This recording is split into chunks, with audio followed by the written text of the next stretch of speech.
राहायचं आहे, टेन्शन घ्यायचं नाही, डान्स करत राहायचा, सासूबाई चिडणार आहे, घाबरायचं नाही, वाईट सासूबाई चिडल्यानंतर काय करायचं ते नंतर बघूया. त्याआधी आपण कर्तरी, कर्मणी आणि भावे प्रयोग म्हणजे काय ते शिकूया. कर्त्याच्या लिंगवचनाप्रमाणे जर क्रियापद बदलत असेल तर तेथे कर्तरी प्रयोग असतो.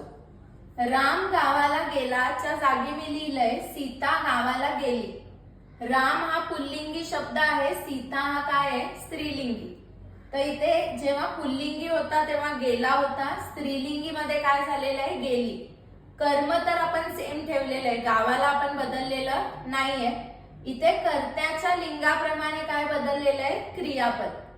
ते गावाला गेले. आता राम आणि सीता एक वचन होते, ते काय आहे अनेक वचन, म्हणजे आपण कर्त्याचं वचन बदललंय.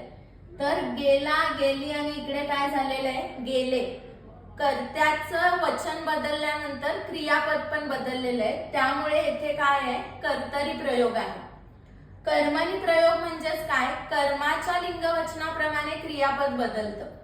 मुलाने चिंच खाल्ली, मुलाने चिंचा खाल्ल्या.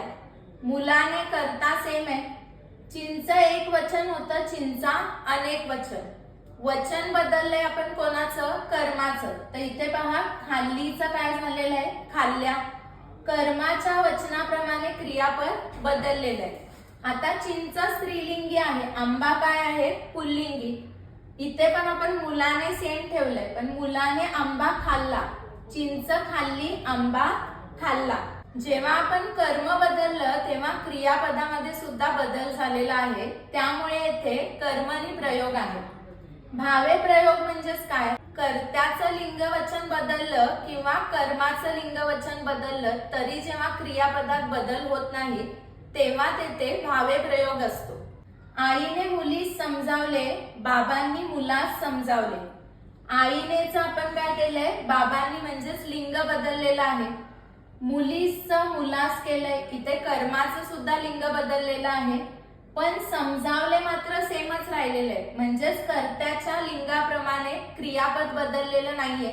मी इथे जरी लिहिलं आईने मुलांस समजावले म्हणजेच वचन बदललं तरी सुद्धा हे काय राहणार आहे समजावले.